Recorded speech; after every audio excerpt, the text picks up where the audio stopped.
meeting today is, of course, maaga pa lang, we had that conversation with Justice Scarpio, the 1 hour of technical problems, and then I have to also edit and work dun sa videos latest na pinost natin. Please check it out, yung video natin about the ICC, yung explainer natin. I hope you'll appreciate that. Pinaghirapan namin yan. And kanina, I had to do another an hour of additional editing and putting data and putting statistics, putting evidence, lahat ng mga resibo sa lahat ng mga bagay na sinasabi natin. Because unlike yung mga ibang low-life na trolls and ibang mga low-life na bayaran na ganun, we do our research, we do our job. And speaking of doing our job and doing our research, kanina, let me shout out dun sa kaibigan natin sa CAS Brussels. Kanina, for the opportunity to have a proper roundtable discussion with our friends and folks, the opportunity to discuss Philippine foreign policy to some degree, but also more importantly, EU-ASEAN relations. EU-ASEAN relations, stronger bilateral cooperation, investment relations, trade relations. There's a lot of optimism, guys, around the Philippines. It kind of reminds me of back in the day in 2015-16, before Duterte came in and ruined everything. We're moving in a very right direction. I remember one former EU ambassador coming to me and talking about all of these things that they were working on during Pinoy's time. We got the GSP Plus, which meant na tax-free or tariff-free yung exports natin dito. So that's benefited countless small and medium enterprises in the Philippines. And not to mention, everything else we were working on to make sure na mas madali para sa ating mga kababayan na pumunta dito, kung gusto nila magtrabaho dito, rotationally, more especially sa mga seamen or they want to be more permanently based here. Lahat ng mga yan, inayos-ayos nila back in the day. And then Duterte comes and just ruins everything. Duterte comes, horrible human rights violations, all of the catastrophe that we brought to our country.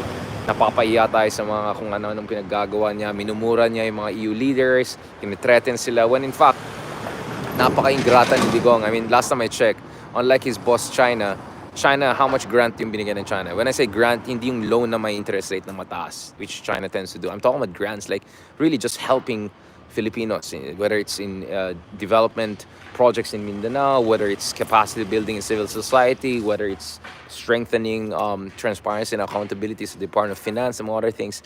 EU gives more than $300 million in free, as in free loan. It's not even loan, it's like kind of aid, basically, sa atin sa ASEAN, and tens of millions annually go to the Philippines alone, and hundreds of millions have gone to the Philippines, perhaps €1 billion over the decade or so. So, ang laki ng investments ng EU sa atin, ang laki ng kanilang concern sa atin, ang laki ng strategic sympathy nila sa akin, and sa atin, well, sa akin din in a way, because nakita nila the things we had to do to survive the Duterte era. And I'm glad now that almost universally lahat sila sinasabi na the Philippines is on the right track.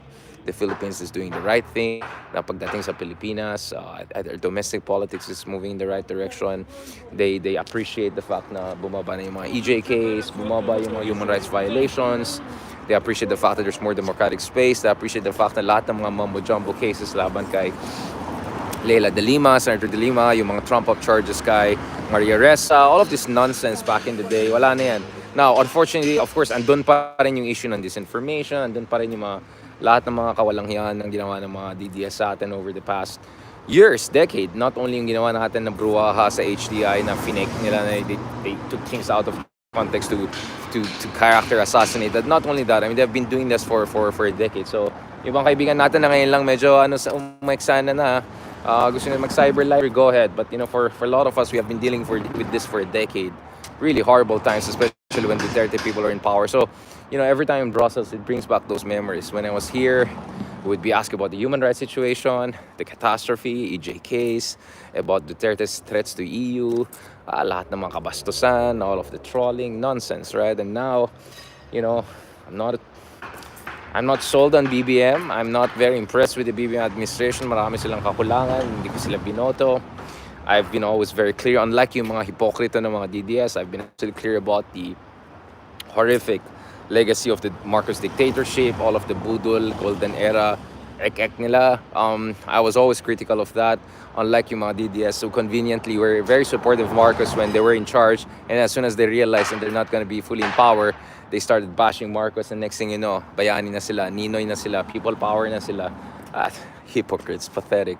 Walang naniwala sa akin, kahit sila mismo siguro, they have other doubts about the nonsense they've been spewing and all of that. Let's not forget, it was Duterte na who transferred yung remains, no? ni former dictator. Yeah, let's call him for that. Former dictator Marcos Sr.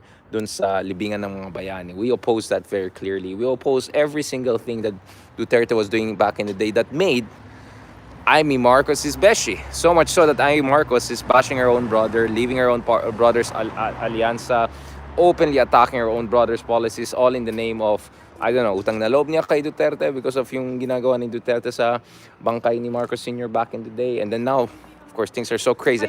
I cannot see why Amy is supporting Duterte considering paano sila paano nila binabastos yung kapatid niya. But more important, yung sinabi nila ukol sa ama niya, di ba? Sabi ni Sara ba or something na tatanggalin yung bangkay ni Marcos Sr. Itapon daw sa West Philippines. I mean, that's bastos, right? It's bastos. So I don't know what the heck is Amy up to.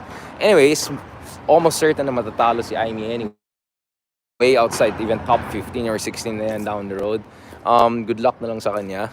And I think it will be a good riddance if ever our next Senate will have someone more like Kiko or someone like more Bam or someone more sensible there who could bring some element of balance and independence and all of that. Ako, I have my own reservations with the opposition. I've said things about yung mga kulang, yung mga kailangang gawin, kailangang i-level up.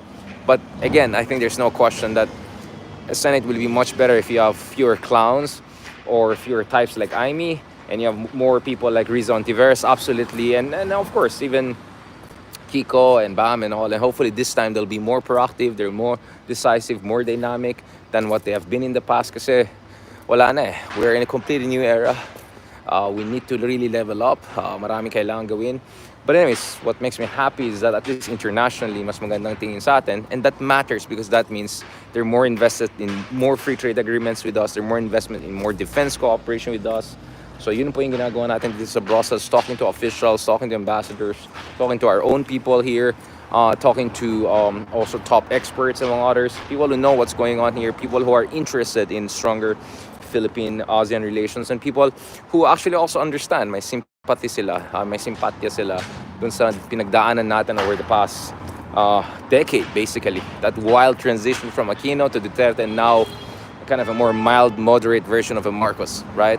Which seems to be, and given the rise of Trump and Modi and Erdogan and all the craziness, including sila Viktor Orban dyan sa Hungary, not far away from here. I mean, they make Marcos look like a liberal almost, right? It's crazy, the kind of world we live in, and the Europeans are very nuanced in terms of that. So, interesting developments, encouraging developments, and God willing, within a year or two, I think we'll have some major also announcement on the direction of our long-stalled free trade agreement negotiations, which hopefully will bring high-quality high-quality European investments to the Philippines, but more importantly, make it easier for exporters, small and medium enterprises to export more to Europe. And I looked at some of the studies. As a progressive, I'm generally critical of free trade agreements, but I think the one with Europe could be really good because it could come with packages of capacity building, human rights, and politically progressive packages that make sure that hindi lang ito usapin ng pera, itong usapin ng strengthening Philippine institutions, strengthening bilateral relations, and also helping the Philippines to move in the direction of creating much more inclusive development. As I said, the Europeans, unlike the Chinese, they don't promote themselves, and unlike the Chinese, they actually invest a lot in the country and have been giving us hundreds of millions of euros throughout the years for free, just to help development projects in Mindanao, just to help, projects, that have to do with empowering the minority groups. Lahat ng mga magagandang bagay na yan. Tinulungan tayo. They never rub it in your face, unlike the Chinese and unlike the Americans. They are values-based in terms of their foreign policy. That's quite interesting because, of course, Europe is where all colonialism, Western colonialism came from. But this is 2021. This is 21st century and 2025, not 1921, not 1821, right? We live in an era whereby U.S. and China, both of them crazy in many ways, although China clearly a direct threat to us in ways U.S. is not.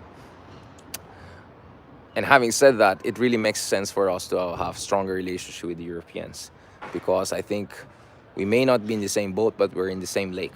And all of us have to hedge, 50 shades of hedging, but I think there's a lot of room for overlap and coordination and middle power diplomacy there. So on that note, thank you very much, guys. I'll head to my next meeting. Some serious discussion also about our bilateral relationship, and then habol ulit next meeting and another friend naman from European Parliament, and then tomorrow naman a couple of meetings also with an ambassador and also a couple of experts here. So maraming salamat, guys, for all the love and support. you're giving us. Salamat, salamat, salamat.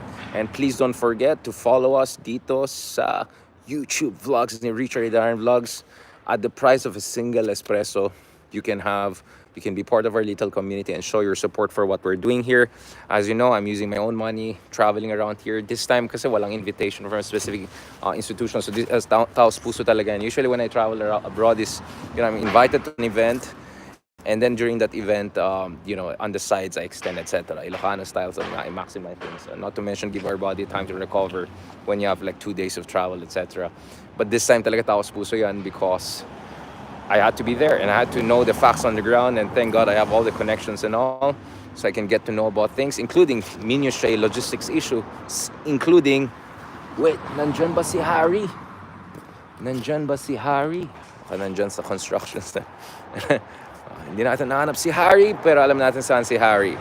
So, thank you sa lahat ng mga friends natin dyan. On that note, thank you very much, and don't forget to join Richard Hidden Vlogs little YouTube community.